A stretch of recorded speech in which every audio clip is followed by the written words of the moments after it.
बाढ़ के हालात से निपटने के लिए मुख्यमंत्री शिवराज सिंह चौहान लगातार नज़र बनाए हुए हैं। मुख्यमंत्री ने आज एक बार फिर बाढ़ प्रभावित सीहोर, विदिशा, होशंगाबाद और रायसेन जिलों का दौरा किया। मुख्यमंत्री शिवराज सिंह चौहान ने इससे पहले सीएम हाउस में आयोजित एक प्रेस कॉन्फ्रेंस में पत्रकारों को बाढ़ की स्थिति पर जानकारी दी। उन्होंने बताया कि बाढ़ आपदा से निपटने के सिलसिले में उन्होंने प्रधानमंत्री नरेंद्र मोदी से फ़ोन पर बातचीत की है। इसके अलावा उन्होंने इस सिलसिले में रक्षा मंत्री राजनाथ सिंह से भी बातचीत की। वायुसेना के 5 हेलीकॉप्टर मध्य प्रदेश में बाढ़ आपदा से बचाव कार्य में लगे हुए हैं। कई जगह पर एयरफोर्स के जवानों ने बाढ़ पीड़ित लोगों को बचाया है। मुख्यमंत्री ने आम लोगों से अपील की है कि वो ऐसे वक्त में सुरक्षित स्थान पर रहें और सरकार पूरी तरीके से उनके साथ है। वहीं मौसम विभाग की माने तो अभी आने वाले 2 दिनों तक भी पानी के हालात ऐसे ही रह सकते हैं। राजधानी भोपाल में बारिश का दौर खत्म हो गया है, लेकिन इसके बावजूद भी कई ऐसी बस्ती हैं जहां पर लोगों को समस्याओं का सामना करना पड़ रहा है।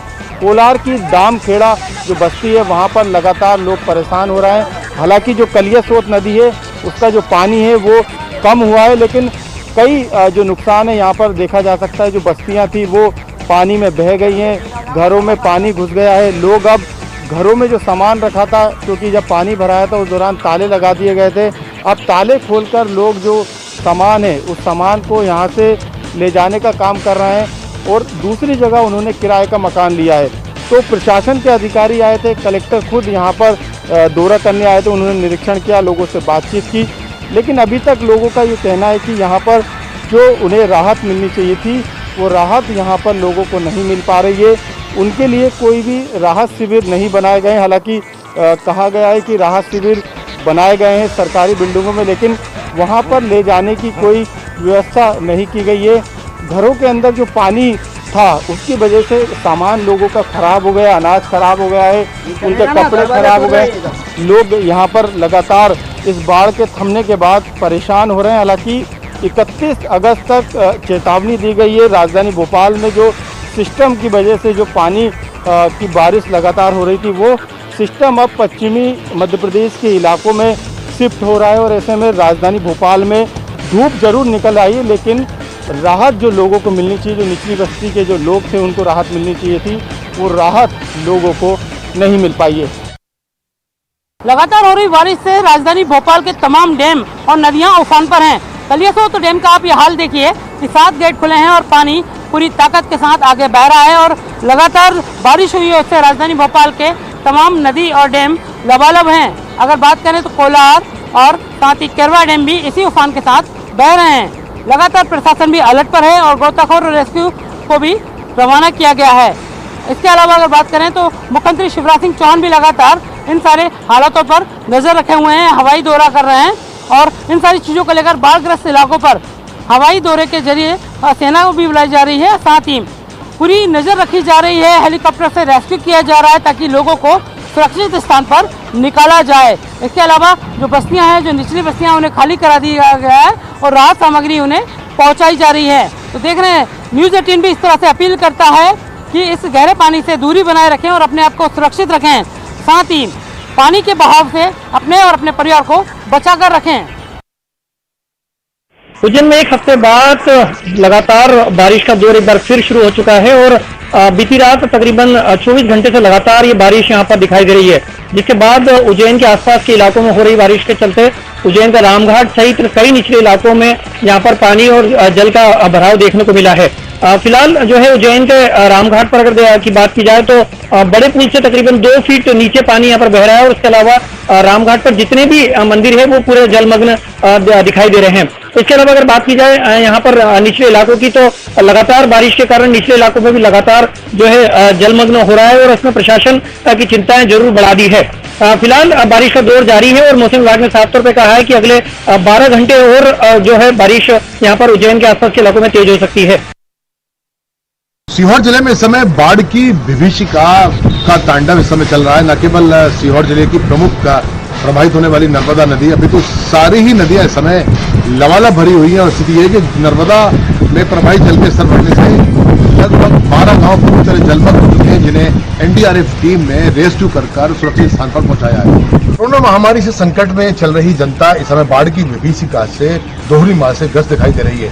सीहोर जिले में इस समय बाढ़ की विभीषिका ने पूरे ही जल स्रोतों को अपने आगोश में ले रखा है। हालत यह है कि सीहोर से प्रभावित होने वाली सबसे बड़ी नर्मदा नदी के बुधनी, रेहटी और नरसुल्लागंज के तराई वाले गांवों में बाढ़ की विभीषिका ने बहुत तांडव मचाया है। ऐसे में लगभग 12 गांव पूरी तरह जलमग्न हो चुके हैं, जिन्हें एनडीआरएफ की टीम ने हेलीकॉप्टर के माध्यम से और बोट्स के माध्यम से सुरक्षित स्थान पर पहुंचाया है।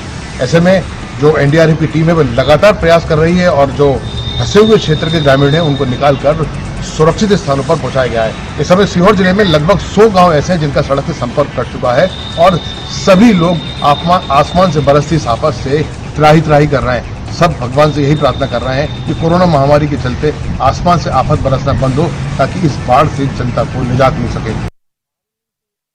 प्रदेश में अनलॉक 4 की शुरुआत के साथ ही अब आर्थिक गतिविधियों को प्रोत्साहित करने के लिए सरकार कई नए बड़े फैसले लेने वाली है। इसको लेकर राज्य सरकार ने सूक्ष्म और मझोले उद्योगों को प्रोत्साहित करने के लिए पॉलिसी में बदलाव करने की तैयारी कर ली है। प्रदेश के एमएसएमई मंत्री ओम प्रकाश सकलेचा के मुताबिक राज्य सरकार अगले एक हफ्ते के अंदर पॉलिसी में बदलाव का ड्राफ्ट तैयार कर लेगी और इसके बाद मुख्यमंत्री शिवराज सिंह चौहान के सामने इसका प्रेजेंटेशन होगा। सरकार की मंशा है कि अब उद्योगों को प्रोत्साहित करने के लिए बिजली में रियायत देने का काम किया जाए। इसके अलावा इंडस्ट्रियल एरिया में खाली पड़ी जमीनों के इस्तेमाल को लेकर भी नई रणनीति तय होगी।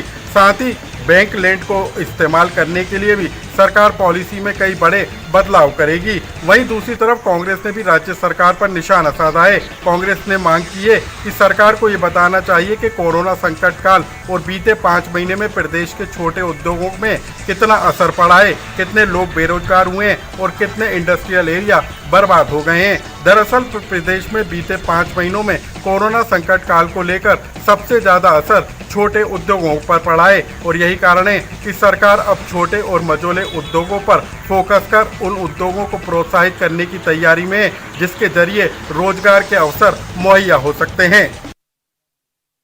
कांग्रेस द्वारा सिंधिया को भूमाफिया बताए जाने वाले बयानों पर बीजेपी के प्रदेश अध्यक्ष वी.डी. शर्मा ने पलटवार किया है। वी.डी. शर्मा ने कहा कि सिंधिया पूरी कांग्रेस को सड़क पर ले आए हैं, इसीलिए अब उन पर कांग्रेसी अनर्गल आरोप लगा रहे हैं। 2 दिवसीय ग्वालियर चंबल दौरे पर आए भारतीय जनता पार्टी के प्रदेश अध्यक्ष वी.डी. शर्मा ने कांग्रेस पर पलटवार किया है। दरअसल कांग्रेस ज्योतिरादित्य सिंधिया को सबसे बड़ा भूमाफिया बताकर निशाना साध रही है।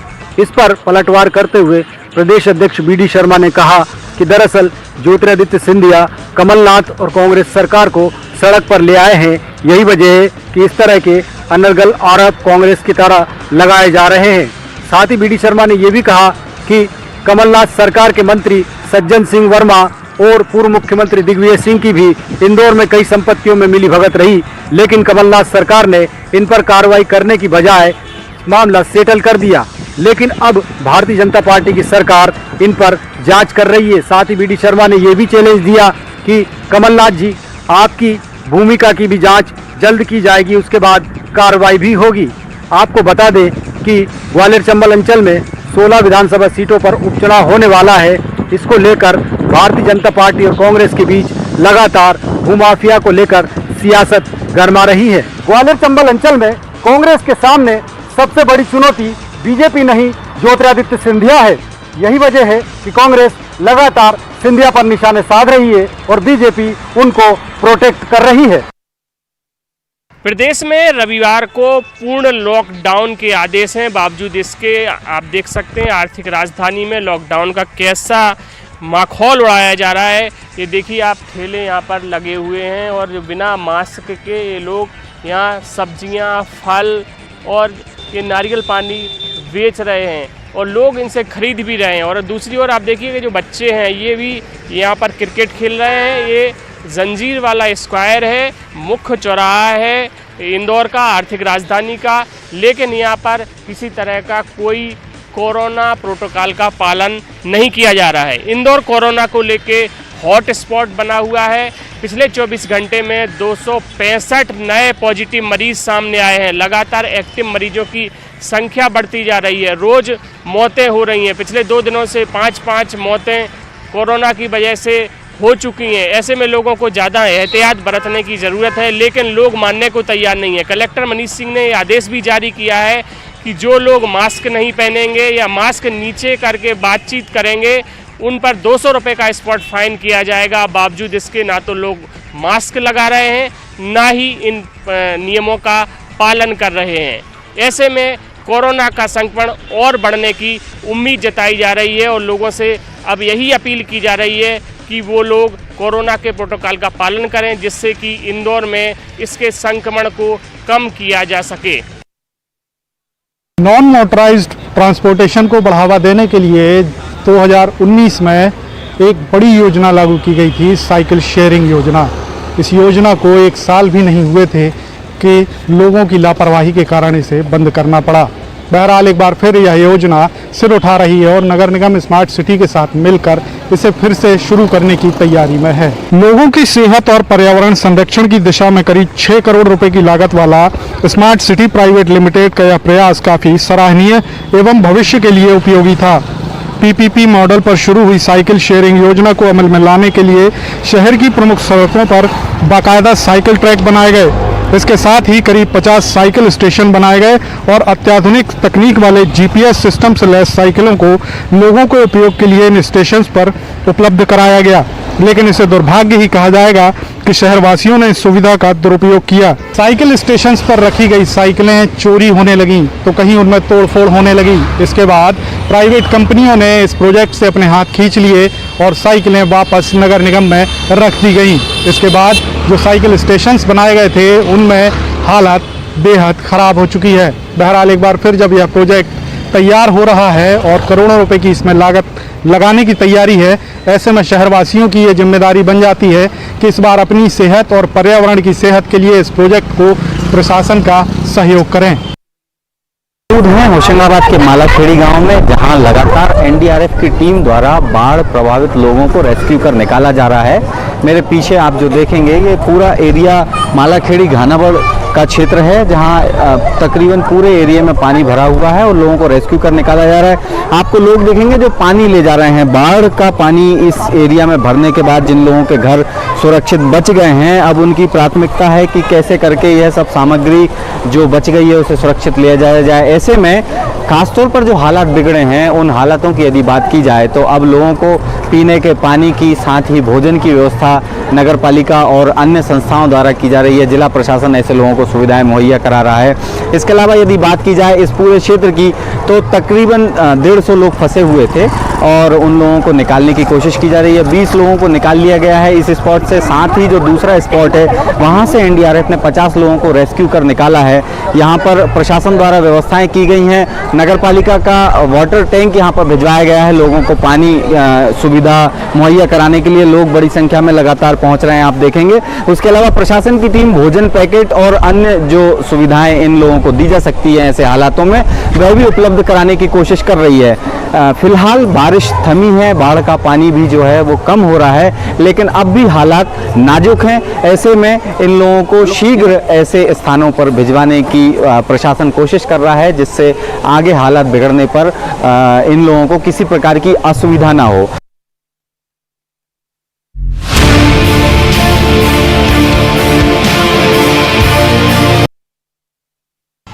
रायपुर में कोरोना संक्रमण की वजह से इस बार विसर्जन झांकियां नहीं निकलेंगी। वहीं मूर्तियों का विसर्जन इस बार महादेव घाट के विसर्जन कुंड में ही किया जाएगा। जिस तरह से संक्रमण की वजह से इस बार बड़ी मूर्तियां बिठाने पर प्रतिबंध लगाया गया था, प्रशासन ने अनुमति नहीं दी थी और इसीलिए ज्यादातर छोटी मूर्तियों का ही विसर्जन कुंड में होगा। आपको बता दें कि राजधानी रायपुर के अलावा जो दुर्ग संभाग है वहां से भी कई मूर्तियां रायपुर के ही विसर्जन कुंड में विसर्जन के लिए आती हैं और इसके अलावा तकरीबन 7000 से भी ज़्यादा मूर्तियों का विसर्जन होता है। लिहाजा तमाम व्यवस्थाएं यहाँ पर नगर निगम की ओर से की जा रही है। लेकिन संक्रमण को देखते हुए इस बार विसर्जन के लिए ज़्यादा लोगों को पहुँचने की यहाँ पर अनुमति नहीं होगी। एक बड़ी मूर्ति के साथ केवल 4 ही लोगों को आने की अनुमति विसर्जन कुंड तक होगी। पुलिस का पहरा रहेगा और साथ ही साथ तमाम व्यवस्थाएं नगर निगम और जिला प्रशासन की ओर से देखी जाएंगी। जिस तरह से डीजे पर प्रतिबंध पहले ही लगा हुआ है और इसलिए मूर्ति विसर्जन के दौरान डीजे बजाने पर भी पूरी तरह से प्रतिबंध रहेगा। केवल सादगी से सभी मूर्तियों को विसर्जन कुंड तक लाया जाएगा और विसर्जन कुंड में ही मूर्तियों का विसर्जन किया जाएगा। इस कोरोना काल में इस कोरोना का संक्रमण को देखते हुए सरकार के द्वारा जो सरकारी स्कूल है पूरा स्कूलें बंद है और बच्चों को किसी तरह कोई पढ़ाई नहीं हो पा रहा है और बच्चों की शिक्षा को स्तर को बढ़ाने के लिए सरकार वर्चुअल क्लासेस और ऑनलाइन के जरिए बच्चों को शिक्षा दिया जा रहा है। वही अंदरूनी क्षेत्र में बच्चों को शिक्षा के स्तर ऊंचा उठाने के लिए मोहल्ले क्लास लगाया जा रहा है ताकि इस मोहल्ले क्लास के जरिए यहाँ की जो अंदरूनी जो आदिवासी बच्चे हैं वो पढ़ सके हैं। लेकिन अगर संक्रमण की बात की जाए जो कोरोना जो संक्रमण से बचाव के लिए सरकार के निर्देश के अनुसार तमाम जो उपाय बताए गए हैं कि सैनिटाइज करना या मुंह में मास्क लगाना, मोहल्ले क्लास है, इस मोहल्ले क्लास में बच्चों में नहीं दिखाई दे रहा। आप देख सकते हैं जो छोटे छोटे बच्चे हैं ये बच्चे यहाँ पर पढ़ाई जरूर कर रहे हैं। लेकिन अगर कोरोना संक्रमण की अगर बात करें, कोरोना के जो संक्रमण से जिस प्रकार जो बचाव होना चाहिए था, मास्क लगाना चाहिए था, लेकिन सरकार के जो इनका विभाग है शिक्षा विभाग की ओर से इस प्रकार की कुछ भी चीज़ मुहैया नहीं कराया गया, जिससे अब सवाल ये है कि बच्चों को इस संक्रमण के लिए तो मोहल्ला क्लास जरूर लगाया जा रहा है, लेकिन संक्रमण से बचाव के लिए इनके पास कोई मुकम्मल जो सामान ज़रूरत होता है जैसे मास्क वो यहाँ पर उपलब्ध नहीं दिख रहा है। पुलिस लाइन में उत्सव वाटिका का निर्माण पुलिस के अधिकारी और जवानों के द्वारा किया गया है। इसमें पुलिस के जवानों ने श्रमदान करके इस उत्सव वाटिका को बनाया है, जहां पुराने टायर्स, साइकिल और जो अन्य जो सामग्री है, जो पुलिस लाइन की जो कबाड़ का जो सामान था उसका उपयोग करके इसका निर्माण किया गया है, ताकि यहाँ पुलिस लाइन के जो जवान हैं और अधिकारी हैं, साथ में पुलिस के जो परिजन हैं जो यहाँ रहते हैं, वो सुबह और शाम यहाँ घूमें और जो पुलिस की कार्यशैली जो कही जाती है, तनावपूर्ण रहता है, वर्कलोड रहता है, उसे दूर करने की दृष्टि से इस उत्सव वाटिका का निर्माण किया गया है, ताकि पुलिस के अधिकारी और जवान इस उत्सव वाटिका में आएँ और सुबह शाम वॉकिंग करें और इस उत्सव वाटिका में आकर दिमाग में जो तनाव रहता है उसे दूर करने का प्रयास करें। इन सारी चीज़ों को ध्यान में रखते हुए इस उत्सव वाटिका का निर्माण किया गया है और पुलिस लाइन का जो कबाड़ के जो सामान है उसके निर्माण से उसके द्वारा इसका निर्माण किया गया है।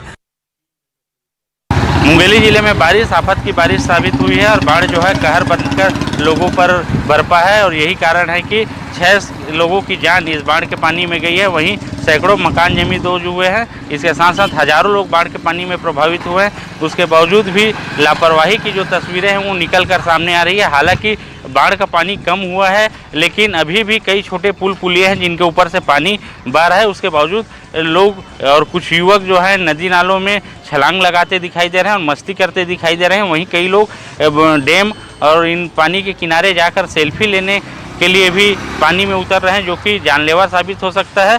प्रशासन लगातार लोगों से अपील कर रहा है कि जब बाढ़ का पानी हो और नदी नाले उफान पर हो तो नदी नालों के किनारे ना जाए और सतर्कता बरते। उसके बावजूद लोगों की लापरवाही लगातार जारी दिखाई दे रही है। छत्तीसगढ़ में कोरोना संक्रमण के हालात दिन पर दिन खराब होते जा रहे हैं। जिस तरह से कोरोना की संक्रमण की जो बात करें तो अभी तक 12,000 से भी अधिक प्रदेश में कोरोना संक्रमित लोगों की संख्या हो चुकी है। साथ ही 262 से भी अधिक लोगों की जानें जा चुकी हैं। जिस तरह से अब इसकी चपेट में कोरोना वॉरियर्स भी आने शुरू हो गए हैं। कोरोना वॉरियर्स की बात करें तो सीपत के टीआई समेत और भी आरक्षक इसकी चपेट में आ चुके हैं। जिस तरह से कोरोना ने अपना संक्रमण फैलाना शुरू किया है, उसके बाद से हालात और भी ज्यादा खराब होने शुरू हुए हैं। जिस तरह से मुख्यमंत्री भूपेश बघेल ने अपील की है आम लोगों से कि सभी लोग मास्क लगाएं, इसके अलावा सोशल डिस्टेंसिंग का पालन करें। इसी चलते जो नियम के तहत ही हम कोरोना से लड़ाई लड़ सकते हैं, क्योंकि जिस तरह से प्रदेश में संक्रमितों की संख्या कहें तो लगातार दिन पर दिन बढ़ती जा रही है। प्रदेश में 1,000 से भी अधिक संक्रमित मरीज रोजाना मिलने शुरू हो गए हैं। उसको देखते हुए मुख्यमंत्री ने एहतियातन सभी से अपील की है। इसके अलावा रायपुर सांसद ने भी लोगों से अपील की है कि सभी लोग मास्क लगाएं और सोशल डिस्टेंसिंग का पालन करें। अब देखना यह होगा कि आने वाले समय में और किस तरह से हालात कोरोना को लेकर प्रदेश में बनते हैं। अहम खबर का रुख करेंगे। मुख्यमंत्री शिवराज सिंह चौहान ने आज अपने पूरे परिवार के साथ भगवान गणेश का पूरे विधि विधान के साथ पूजा अर्चना किया। साथ ही सीएम शिवराज सिंह चौहान ने भगवान गणेश से प्रार्थना की है कि प्रदेश में आई बाढ़ और कोरोना संकट को शीघ्र समाप्त करें और प्रदेश की जनता की समृद्धि खुशहाली के लिए आशीर्वाद दें। गणेश उत्सव के दौरान मुख्यमंत्री की पत्नी साधना सिंह द्वारा मुख्यमंत्री निवास में भगवान गणेश की विशेष झांकियां सजाई गई। इन झांकियों में शिव बारात, शिव पार्वती विवाह, भगवान गणेश द्वारा शिव परिक्रमा, शिव पार्वती परिवार सहित अन्य झांकियों को स्थापित किया गया।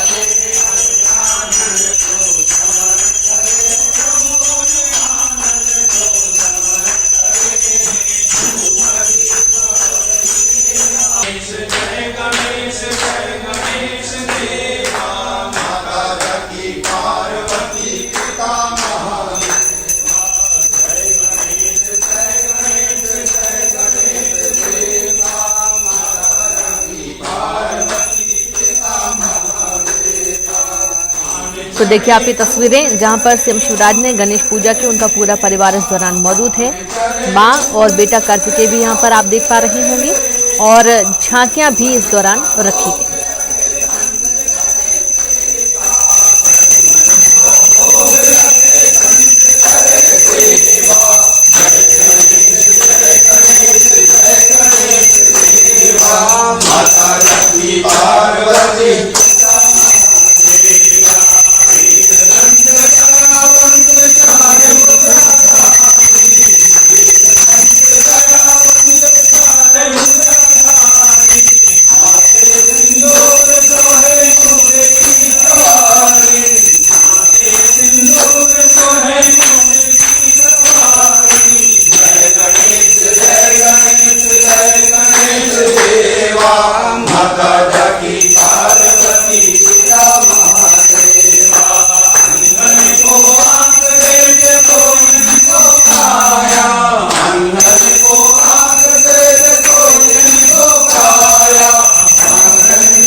तो बाढ़ के संकट को दूर करने का आशीर्वाद मांगा गया। गणेश भगवान से सारी विपदा हर लेने की मनोकामना की गई है और तस्वीर आपके सामने है। शिवराज सिंह चौहान ने आपदा को दूर करने के सबसे पहले तो मिन्नत मांगी और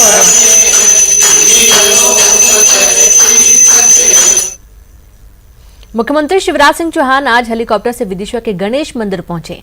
मंदिर में हवन पूजन करने के बाद वो भंडारे में भी शामिल हुए। सीएम के साथ उनकी पत्नी भी मौजूद रही। पूजा पाठ करने के बाद मीडिया से बातचीत करते हुए उन्होंने बताया कि उन्होंने गणेश जी से बाढ़ में कोरोना को बाहर ले जाने की प्रार्थना की है।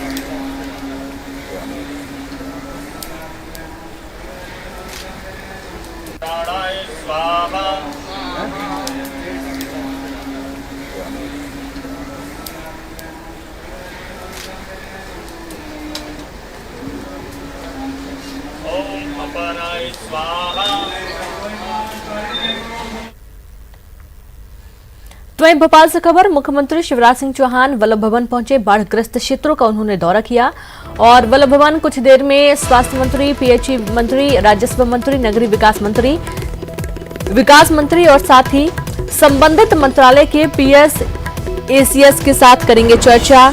अतिवृष्टि से प्रभावित क्षेत्रों में बीमारियों से बचाव, साफ सफाई, पुनर्वास के लिए निर्देश देंगे।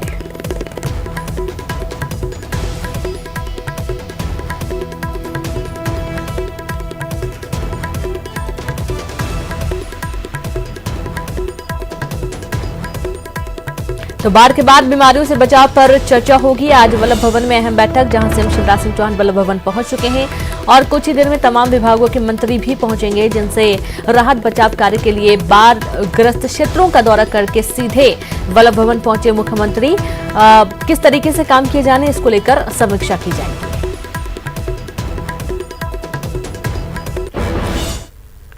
और इसी के साथ इस बुलेटिन में इतना ही। नमस्कार।